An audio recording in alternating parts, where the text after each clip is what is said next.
The $3,000 Louboutin heel hit Amara's ribs before she even saw it coming. She crashed into the designer display stand, Christmas ornaments shattering around her as she hit the ground, her dress tearing, her elbow splitting open against the metal edge. For a moment, the entire Gangnam luxury mall went silent. Amara looked up from the floor, blood trickling down her arm, at the man standing over her with contempt twisting his features. Marcus. Her ex-fiancé. The man who'd stolen everything from her 3 years ago. Stay down where you belong, you worthless, Marcus snarled. He had no idea who she was anymore. No idea that the poor, abandoned ex, he remembered, the one who'd begged him not to leave, who'd cried in her car with $17 to her name, who'd lost their baby from starvation and stress, was gone. No idea that she'd risen from those ashes.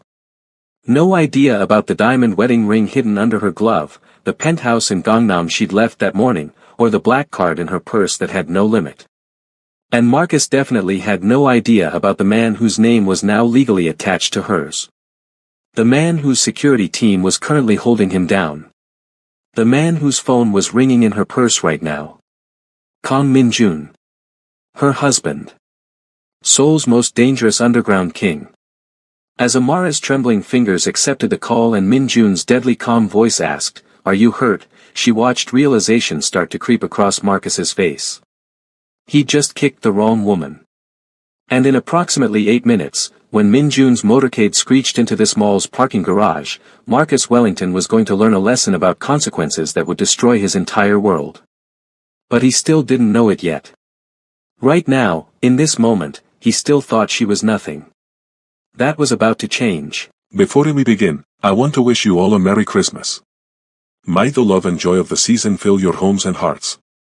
Please do me a favor to subscribe and turn on notifications, your support truly means everything to me. Now, I will hand you back to my friend to take you into this dramatic journey. Amara stood in their massive walk-in closet, selecting a simple black dress. Despite the luxury surrounding her, designer labels hanging like colorful soldiers in formation, she still gravitated toward understated elegance. Old habits from harder times. "You're doing it again," Min-jun said from the doorway, already dressed in a 3-piece suit that probably cost more than her first car. He was devastatingly handsome, his dark hair styled back, his presence commanding even in domestic settings. "Doing what?" She turned, clipping on pearl earrings.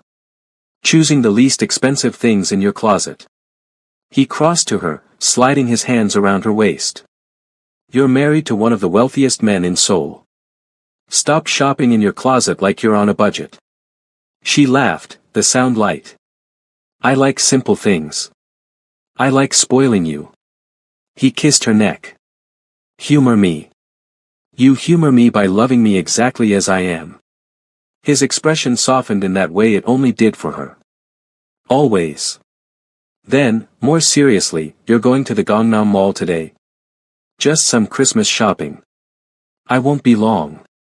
Something flickered in his eyes. Min-jun was protective to the point of obsession, a fact she both loved and occasionally found suffocating. "Take Jin-woo and Taeyong with you." "Baby, I don't need bodyguards to go shopping." His jaw tightened. "Amara, you know what I am. What I do. You know the enemies that creates. You don't leave this house without security. Non-negotiable." The steel in his voice was absolute. This was Kang Min-jun, underground king of Seoul, speaking. Not just her husband. She cupped his face. "Okay. I'll take them." The tension left his shoulders. "Thank you." He checked his watch, solid platinum, simple but obscenely expensive. "I have a meeting. I'll be home by 7. We have dinner reservations at 8. "Where?" "It's a surprise." That dangerous smile again. "Wear the red dress. The one I can't stop thinking about removing." Heat flooded her cheeks even as she smiled. "You're insatiable. Only for you." One more kiss, deep and thorough, before he left her breathless in their closet. 2 hours later, Amara walked through the Gangnam luxury mall with Jin-woo and Taeyong maintaining a discreet distance. The mall was a cathedral of wealth, marble floors reflecting crystal chandeliers, every store a monument to excess. Christmas decorations sparkled everywhere, gold and silver, elegant and expensive. She just exited a boutique, bags in hand, when she saw him. Marcus. Her ex-fiancé. The man who'd left her homeless and pregnant. The man who'd stolen her savings and disappeared. The father of the baby she'd lost from stress and malnutrition 2 weeks after he abandoned her. He was leaning against a Louis Vuitton display, laughing with a woman dripping in designer labels. He looked exactly the same. Same cocky smile, same expensive taste funded by other people's money, same entitled swagger. Amara's hands trembled. The bags nearly slipped from her grip. 3 years. She'd thought she was over this. Thought she'd healed. But seeing him brought everything back. The pain. The betrayal. The nights crying in her car. The morning she woke in a pool of blood, losing the baby alone. She should walk away. Turn around. Leave. But her feet were rooted to the marble floor. Marcus looked up. Their eyes met. For a moment, nothing. Then recognition flashed across his face, followed by shock, then something uglier. Contempt. He whispered something to the woman, then started walking toward Amara. Every instinct screamed at her to run. But she was frozen. Well, Marcus drawled as he approached, that familiar condescending tone making her skin crawl. Amara. Didn't expect to see you here. Thought you'd be at the thrift stores where you belong. She found her voice. Marcus. I have nothing to say to you. What's wrong? Still bitter. He looked her up and down, his expression mocking. Though I see you've cleaned up a bit. Found some desperate man to pay your bills. That's always been your talent, hasn't it? Playing victim until some fool takes pity on you. The words hit like physical blows. Jinwoo and Taeyong were moving closer, sensing trouble. You left me with nothing, Amara said quietly, hating how her voice shook. You stole everything from me. Marcus laughed, loud enough to draw attention. Stole.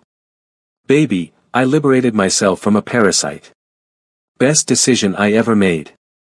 You were always so needy, so pathetic. Expecting me to take care of you like you couldn't handle your own life. I was pregnant. With your child. Was I supposed to care? His eyes were cold. I told you from the beginning I didn't want kids. You probably got pregnant on purpose, trying to trap me. Thank God I got out when I did. Amara's vision blurred with tears she refused to let fall. The woman Marcus had been with approached, linking her arm through his possessively. Is this her? The woman asked, looking Amara up and down with barely concealed disgust. The ex you told me about. The one who stalked you. Stalked? Amara's voice rose. I never. Don't make a scene, Marcus cut her off. You're embarrassing yourself. As usual. He turned to leave, dismissing her completely. Something in Amara snapped. 3 years of pain, of rebuilding herself from nothing, of nights wondering why she hadn't been enough. You destroyed me, she said, her voice breaking. I lost everything because of you. Our baby died because. Marcus spun back, his face twisted with rage. Don't you dare try to guilt me with that lie. It's not a lie. I lost our baby because I was starving and homeless and. Shut up. He moved toward her aggressively. Jinwoo stepped between them instantly, his hand inside his jacket where Amara knew he kept his gun. Taeyong had his phone out, likely calling Minjun. Marcus barely glanced at them. What, you hired some Asian muscle to make you feel important? How much are you paying these guys to pretend you matter?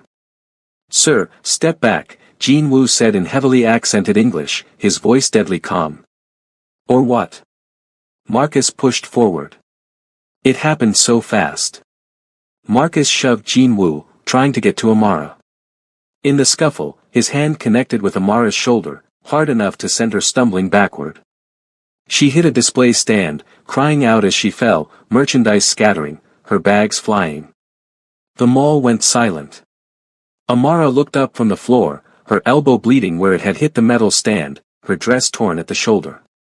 Marcus stood over her, his face red with rage.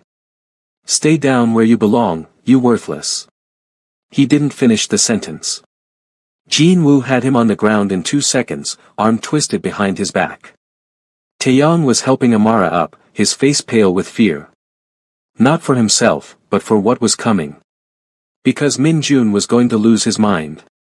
"Ma'am, are you hurt?" Taeyong asked in Korean, then English. "We need to get you home." "I'm fine," Amara whispered, but she wasn't. Her hands shook. Her elbow throbbed. But worse was the emotional wound ripped open, bleeding all over her carefully reconstructed life. Security guards rushed over. Marcus's girlfriend was screaming. Other shoppers had their phones out, recording. "Let me go." Marcus shouted, struggling against Jin Woo's hold. "She's crazy. She attacked me." "Sir, we have video," one of the security guards said, gesturing to the mall cameras. "We saw everything. You assaulted this woman." "That bitch was harassing my boyfriend," the girlfriend shrieked. Amara's phone rang. Min Jun's name flashed on the screen. Her hand trembled as she answered. "Hello. Are you hurt?" His voice was eerily calm, which was somehow more terrifying than if he'd been yelling. "I'm okay. Just a scratch." "Don't lie to me, Amara." "Are you hurt?" "My elbow is bleeding. I fell. But I'm fine, really." "Who touched you?" She closed her eyes. "Min Jun." "Who touched you?" "My ex-fiancé. Marcus." "But it's fine, security has him." "Put Taeyong on the phone." She handed the phone over with shaking hands. Watched as Taeyang's expression went from nervous to absolutely terrified as he listened to whatever Min Jun was saying. He responded in rapid Korean, too fast for her to follow with her intermediate skills, then handed the phone back. "Baby," she said softly. "I'm 10 minutes away." His voice was pure ice. "Don't let him leave. If security tries to release him, tell them who you are. Use my name. Min Jun, please don't do anything. He put his hands on you. He hurt you. There is no world in which that man walks away without consequences." The line went dead. Amara looked at Jin Woo, still holding Marcus to the ground. At Taeyong, who'd positioned himself protectively beside her. At Marcus's girlfriend, screaming at security. At the crowd of people watching, recording, whispering. And she felt a cold certainty settle in her stomach. Marcus had no idea what he'd just done.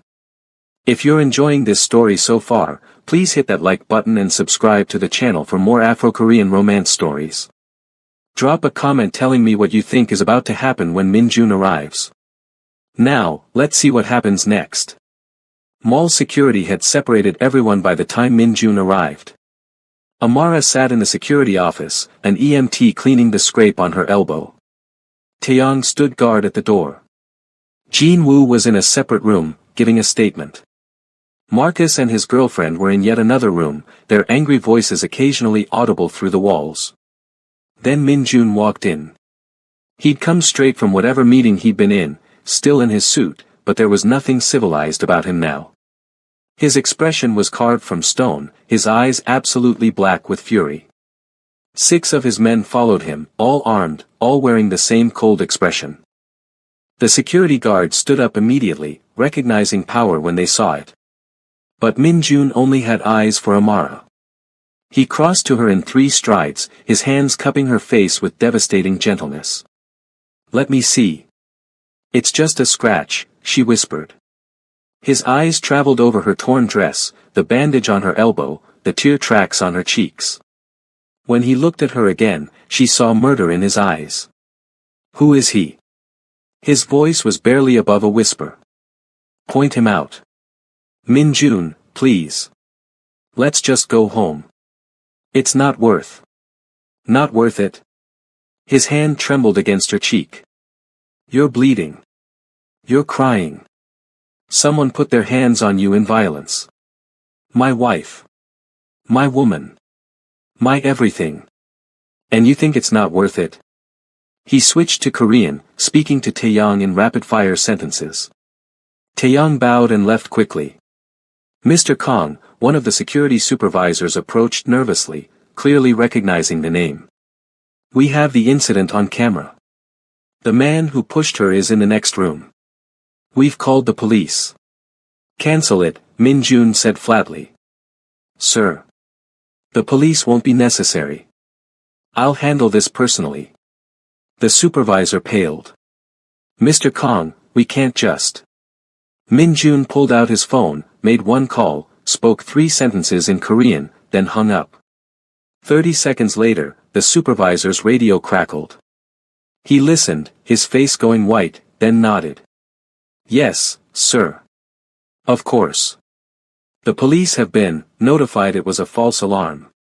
This was Min Jun's soul. His city. His kingdom. Amara watched it all with a strange sense of detachment. This was the man the world feared. The underground king who controlled more of Seoul than most people realized. The man who could make people disappear with a phone call. And he was ready to burn the world down because someone hurt her. I want to see him, Min Jun said, still looking at Amara. The man who did this to you.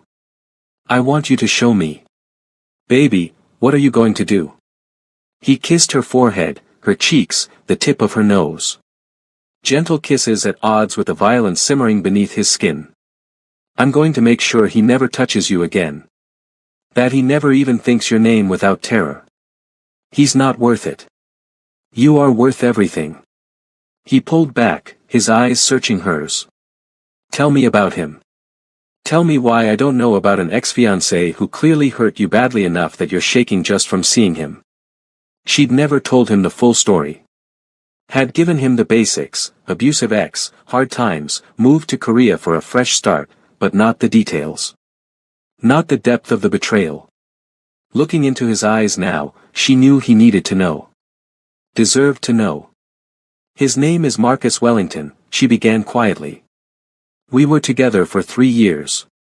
Engaged for 6 months. I thought he loved me. I worked 2 jobs to support us while he was finding himself and building his business. I paid our rent, our bills, bought his clothes, his car. Everything. Min Jun's jaw clenched, but he stayed silent, listening. Then I got pregnant. I was so happy, so scared, but happy. I thought he'd be too. I thought we'd build a family. Her voice cracked. He waited until I was 4 months along. Until I'd bought baby clothes and painted the nursery. Then one day I came home and he was gone. He'd emptied our bank account, my money, taken everything of value, and left me a note saying he couldn't be tied down to a desperate woman and her trapped baby. Amara, Min Jun's voice was raw. I lost our apartment. Lost both my jobs because I was too pregnant and too broke to maintain appearances. I lived in my car for 3 weeks. I tried to eat, tried to stay healthy for the baby, but I had nothing. No money, no food, no help. And then one morning I woke up and there was blood everywhere and I knew. She couldn't continue. Min Jun pulled her into his arms, holding her so tightly she could barely breathe. She felt the tension in every muscle, the rage vibrating through him. I lost the baby in a hospital charity ward, she whispered against his chest. Alone. And then I had nothing left. No baby, no money, no future. I wanted to die. But you didn't. His voice was thick with emotion. No. I got angry instead. I spent 2 years rebuilding. Worked my way up. Saved every penny. Applied for a teaching position in Seoul because I wanted to be as far from that life as possible. And then I met you. She pulled back to look at him. You saved me, Min Jun. You gave me a life I never dreamed possible. You loved me when I thought I was unlovable. You made me whole again. His thumbs wiped away her tears. You saved yourself, my love. You were already whole when I found you. I just recognized what everyone else was too blind to see. You're the strongest person I've ever met. I don't feel strong right now. Because he's a ghost from a past that still haunts you. His expression hardened. But ghosts can be exorcised. And I'm very good at making problems disappear. What are you going to do? That dangerous smile. Have a conversation. Man to man. Help him understand the magnitude of his mistake. He stood, buttoning his suit jacket with controlled precision. Stay here. This won't take long. Min-jun. He kissed her, deep and possessive. Trust me. Then he was gone, his men following, and Amara was left with a terrible certainty that Marcus Wellington's life was about to change forever. Through the walls, she heard a door open. Heard Marcus's aggressive voice, about damn time someone with authority showed up. I want that crazy woman arrested for. His voice cut off abruptly. Min-jun's voice, too low to make out words, but the tone was unmistakable. Dangerous. Controlled. Deadly. Then Marcus again, louder, nervous now, who the hell are you? You can't just. A crash. The girlfriend screaming. Security guards shuffling nervously. Amara stood, moving to the door despite Taeyang's protest. She had to see. Through the window of the adjacent room, she watched Min-jun lift Marcus by his throat, one-handed, slamming him against the wall hard enough to crack the plaster. Marcus's feet dangled off the ground, his face turning red as he clawed at Min-jun's grip. My name is Kang Min-jun, her husband said, loud enough for everyone to hear. The woman you put your hands on is my wife. Do you understand what that means? He dropped Marcus, who collapsed, gasping. That means you just signed your own death warrant. Marcus scrambled backward. I didn't know. I swear I didn't know she was married. Married? Min-jun's laugh was cold. You think I'm angry because of a legal document? No. I'm angry because you destroyed the woman I love years before I found her. Because you left her pregnant and homeless. Because you stole from her, abandoned her, caused her to lose a child she desperately wanted. Marcus's face went white. She told you that? She's lying. She. Min-jun kicked him in the ribs. Hard. The sound of bone cracking echoed through the room. Marcus's girlfriend screamed. Security guards looked away. Nobody was going to stop this. Nobody could.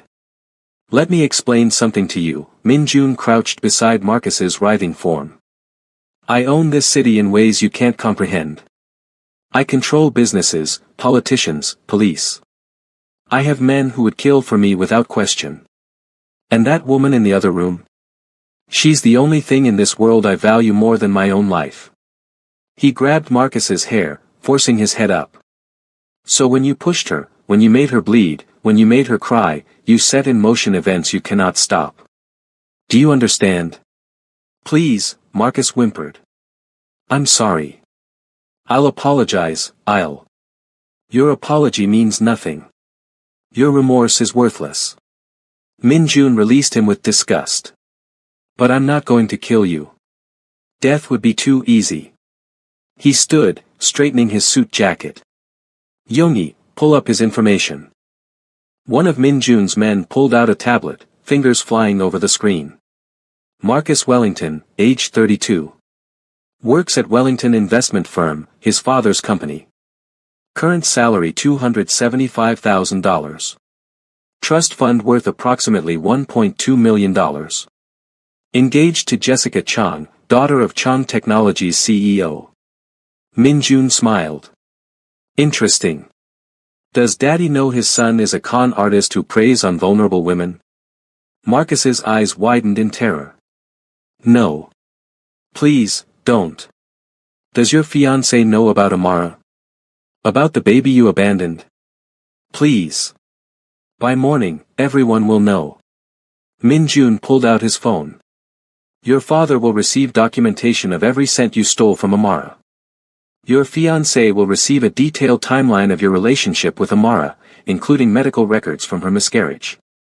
Your employer, oh wait, that's your father too, will receive testimonies from 3 other women you've conned. Yes, I had you investigated in the last 20 minutes. Modern technology is remarkable. Marcus was sobbing now. You can't do this. You'll ruin my life. Your life. Min Jun's voice dropped to a deadly whisper. You ruined hers. She lost a child. Lived in her car. Starved. Suffered. While you spent her money on whatever meaningless pleasures you desired. So yes, Marcus, I'm going to ruin your life. I'm going to take everything from you. Your job, your family, your fiancé, your reputation, your money. All of it. He leaned down one more time. And every time you lose something, every time you feel desperate and hopeless and worthless, I want you to remember the woman you kicked in a mall today. I want you to remember that your destruction came because you were foolish enough to hurt someone I love. Min Jun straightened, addressing his men in Korean. They nodded, moving efficiently. Wait. Marcus struggled to his feet, clutching his ribs. What are you doing? You can't just. I can do anything I want. Min Jun's smile was pure ice. Welcome to my world. Enjoy your stay. It's going to last the rest of your life. He walked out without looking back, leaving Marcus's pleas echoing behind him.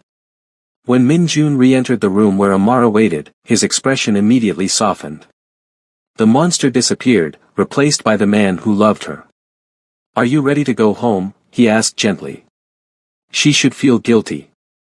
Should protest. Should tell him what he'd done was too much. But looking at him, remembering everything Marcus had taken from her, everything he destroyed. She felt only relief. Yeah, she whispered. Take me home. He gathered her carefully, as if she was made of glass, and carried her out of the mall. Behind them, Marcus's world was already beginning to crumble. And Amara let herself feel something she hadn't allowed herself in 3 years. Vindication. The drive home was silent. Min Jun held her hand the entire time, his thumb tracing circles on her palm, his jaw still tight with residual anger. Amara watched Seoul pass by through tinted windows, the Christmas lights blurring into streams of color. I cancelled our dinner reservation, he said quietly. That's okay. I'll make you something at home. Or we can order in. Whatever you want. I just want to be with you. His hand tightened on hers. You have me. Always. When they arrived at the penthouse, Min Jun dismissed the staff, sent his guards to their posts, and led Amara to their bedroom. He unzipped her torn dress carefully, his fingers gentle on her skin. Shower with me, he asked softly. She nodded. Under the hot water, he washed her hair, his hands massaging her scalp with slow, soothing circles. He cleaned her wounded elbow with careful attention, pressed kisses to her shoulders, her neck, her temple. No urgency, no demand. Just tenderness. I'm sorry, she whispered. He turned her to face him, water streaming between them. For what? For never telling you the full story. For letting him affect me so much. For. Stop. His hands cupped her face. You have nothing to apologize for. Trauma doesn't have an expiration date. Pain doesn't disappear just because we want it to. You survived something devastating, and you're allowed to still carry scars. Tears mixed with shower water. I thought I was over it. Healing isn't linear, my love. It's messy and complicated, and sometimes we take steps backward. But you're not alone anymore. You don't have to carry this by yourself. He kissed her forehead, her cheeks, her lips. I've got you. I'll always have you. They stood there for a long time, just holding each other under the water, until Amara's trembling stopped and her breathing evened out. Later, wrapped in plush robes, they sat on their bedroom balcony overlooking Seoul. Min Jun had ordered her favorite food, Korean fried chicken and tteokbokki from a place in Itaewon, and opened a bottle of expensive wine. Eat, he encouraged, putting choice pieces on her plate. You need your strength. She managed a few bites, more to please him than from actual hunger. What happens now? She asked. With Marcus? Min Jun's expression hardened. By tomorrow morning, his fiancée will have broken off their engagement. By noon, his father will have removed him from the company. By evening, his trust fund will be frozen pending investigation into fraudulent activities. Within a week, he'll be unemployable anywhere in his industry. Within a month, he'll be broke. And the money he stole from me? Already seized from his accounts. You'll have it back, with interest, by Friday. He paused. I also found the other 3 women he conned. They'll receive restitution as well. Amara set down her chopsticks. You did all that in 3 hours. I made some calls. He shrugged as if he'd done nothing more significant than order takeout. I have resources.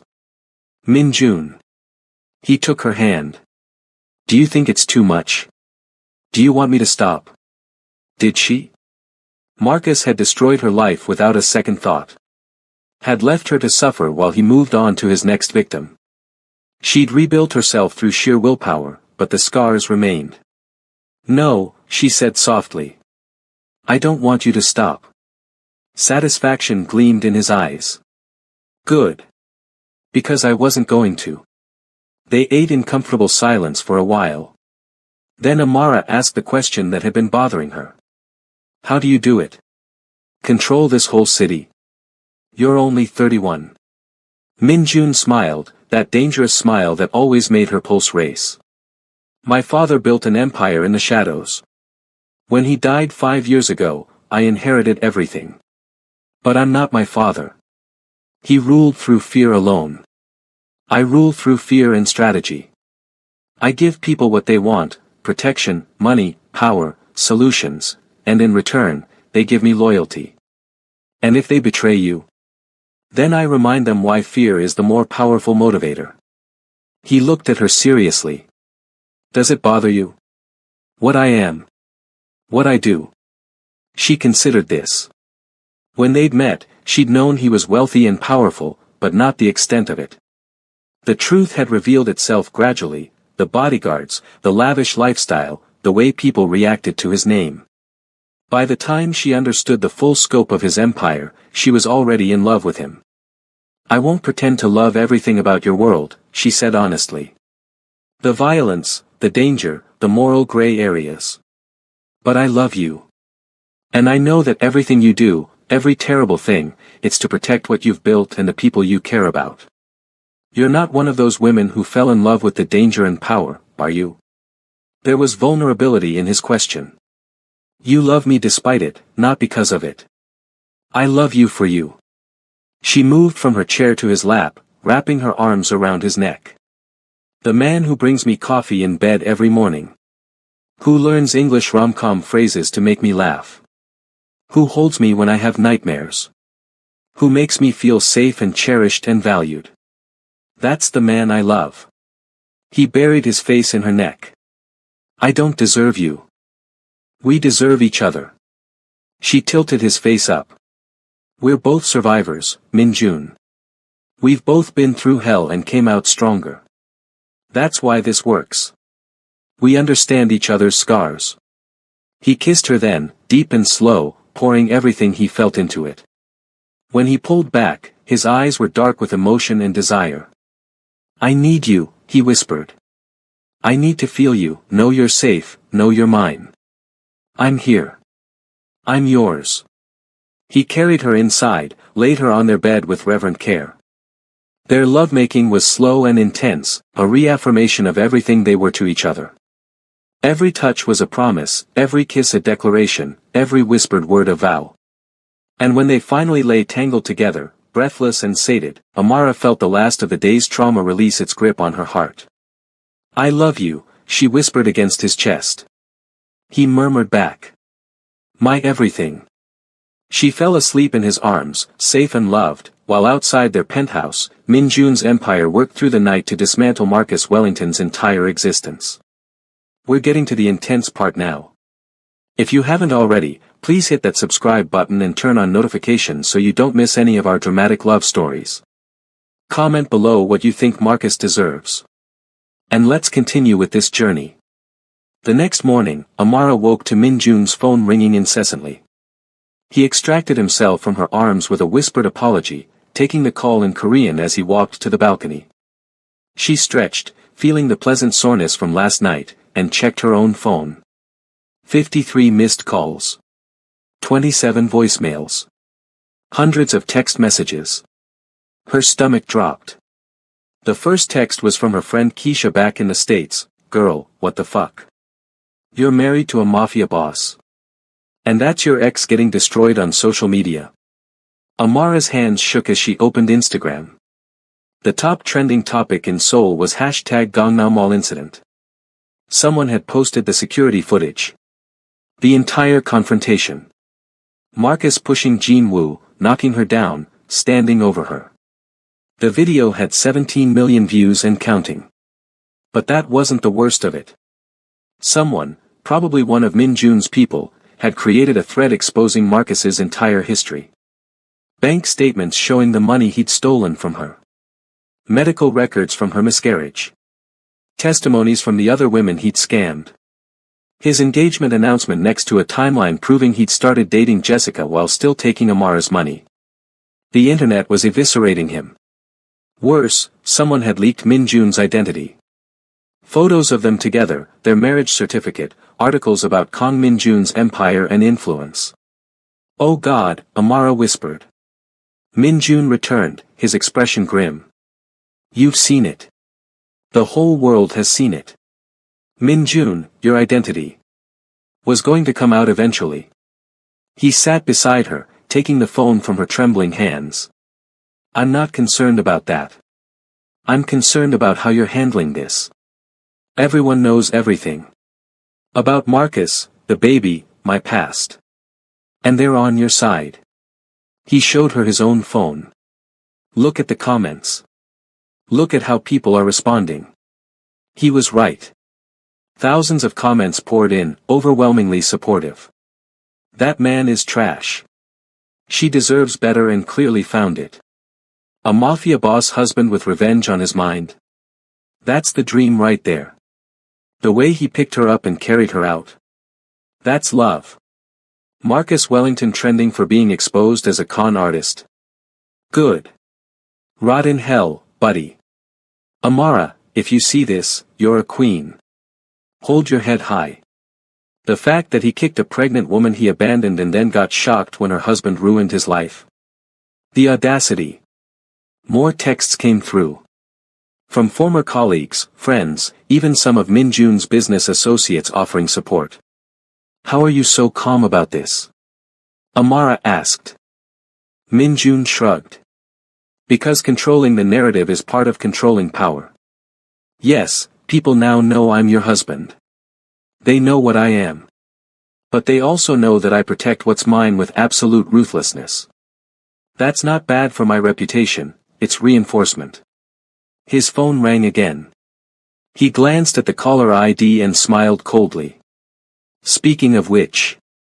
He answered in Korean, listened for a moment, then switched to English for Amara's benefit. Mr. Wellington. Yes, the senior Mr. Wellington. Thank you for calling. He put it on speaker. Mr. Kang, an older man's voice, tight with fury and fear, came through. I'm calling to discuss my son. There's nothing to discuss. Your son assaulted my wife. Actions have consequences. He made a mistake. A regrettable mistake, certainly, but ruining his entire life. He ruined her life first. I'm simply returning the favor. What do you want? Money? A business deal? Name your price to make this go away. Min Jun's eyes met Amara's. You think I can be bought? Everyone can be bought, Mr. Kang. I've been in business 40 years. I know how this works. Then let me educate you on how my world works. Min Jun's voice went cold. Your son stole from a vulnerable woman. Left her homeless and pregnant. Caused her to lose a child from stress and malnutrition. Then yesterday, he physically assaulted her in public. These are not mistakes, Mr. Wellington. These are patterns of behavior that reveal his character. She probably. Choose your next words very carefully, Min Jun interrupted, his tone deadly. Because if you disparage my wife in any way, I will extend my retribution to include you personally. Silence on the other end. Here's what's going to happen, Min Jun continued. Your son will issue a public apology to my wife and the other women he's conned. He will enter therapy to address his abusive tendencies. He will pay full restitution to all his victims. And he will never, ever come within 100 meters of my wife again. If he does, I'll consider it an act of aggression and respond accordingly. And if he does all this, then I might allow him to rebuild some semblance of a life. Might. I haven't decided yet. This is extortion. No, this is justice. If you want to involve the legal system, please do. I have excellent lawyers and more than enough evidence to have your son imprisoned for fraud, theft, and assault. The choice is yours. Another long silence. Then, defeated, he'll comply. Smart decision. Min Jun ended the call without saying goodbye. Amara stared at him. You're enjoying this. Immensely. He pulled her close. Is that wrong? Probably. But I think I'm enjoying it too. He laughed, the sound genuine and warm. That's my girl. Over the next few days, Amara watched Marcus's world crumble in real time through social media. Jessica Chang broke off their engagement with a scathing Instagram post that went viral. Wellington investment firm released a statement distancing themselves from Marcus and announcing his immediate termination. 3 major news outlets ran exposés on his pattern of financial and emotional abuse. The public apology came on the 4th day. Marcus, looking haggard and broken, stood in front of cameras and read from a prepared statement. I want to apologize to Amara Kong, formerly Amara Thompson, for the pain and suffering I caused her. I was selfish, cruel, and abusive. I stole from her, abandoned her when she needed me most, and physically assaulted her. There is no excuse for my behavior. I'm sorry to the other women I've hurt. I'm entering therapy to address my issues and will spend the rest of my life trying to make amends. He looked directly into the camera, and Amara knew Min Jun had scripted this part specifically. To Mr. Kong, I apologize for hurting your wife. I understand now the magnitude of my actions and accept full responsibility for the consequences. The video ended. Amara turned off her phone and looked at Min Jun, who was working on his laptop beside her on the couch. It's done? She asked. It's done. He closed the laptop. How do you feel? She considered this. Lighter. Like I've been carrying this weight for 3 years and finally put it down. Good. He pulled her into his arms. You never have to carry anything alone again. Whatever burdens you have, they're ours now. We shoulder them together. That's not fair to you. Love isn't about fairness. It's about choice. I choose you, Amara. Every day, every moment. I choose you. She kissed him, pouring 3 years of pain and healing and gratitude into it. I choose you too. That night, Min Jun took her to a private restaurant he owned in Gangnam. The entire place had been reserved just for them, candlelit and decorated with her favorite flowers, white roses and purple orchids. What's all this? She asked as he pulled out her chair. A celebration. Of what? You. Your strength. Your resilience. Your freedom from the past. He sat across from her, taking her hand. I know the last few days have been overwhelming. I wanted to give you something beautiful to remember instead. Dinner was exquisite, a fusion of Korean and Seoul food that somehow worked perfectly. They ate and talked and laughed, and Amara felt more herself than she had in days. After dessert, Min Jun stood and extended his hand.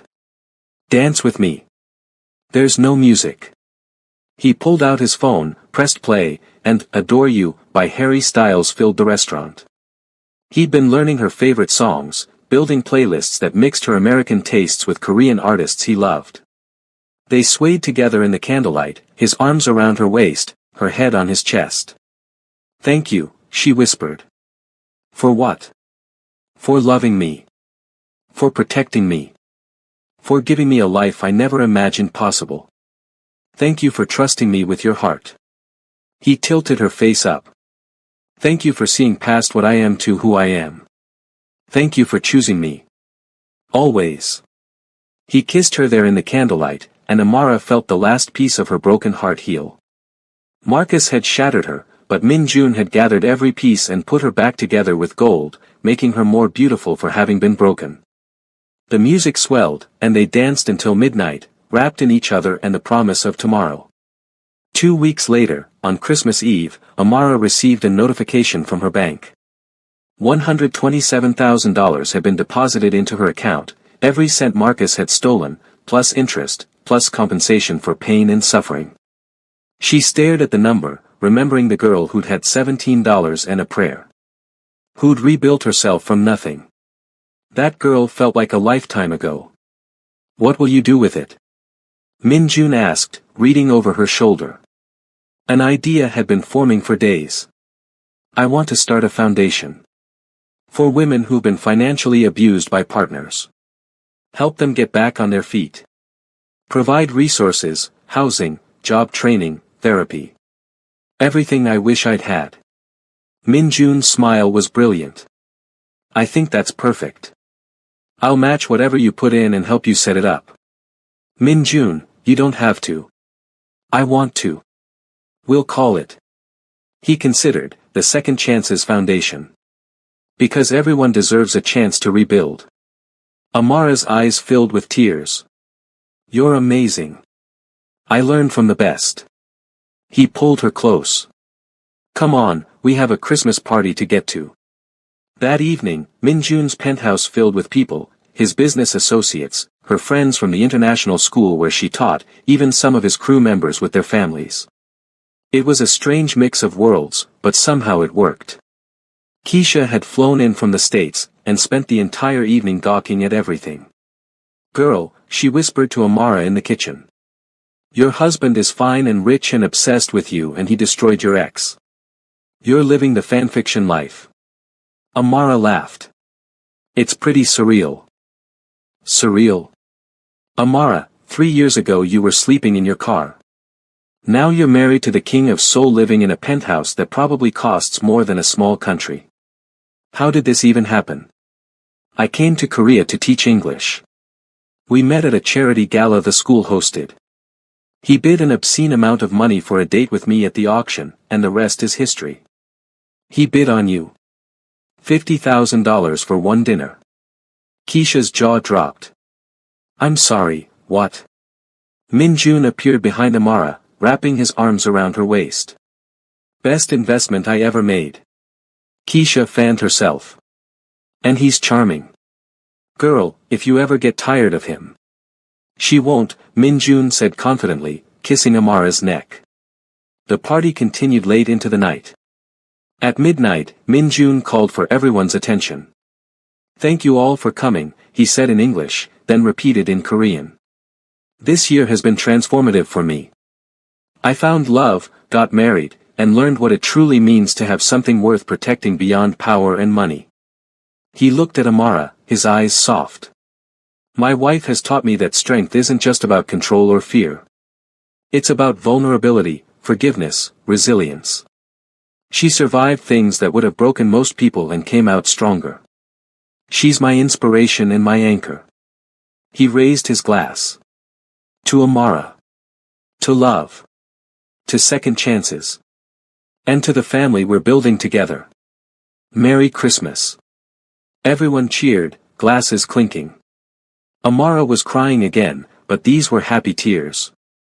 Later, after everyone left and they were alone in their bedroom, Min-jun gave her his gift.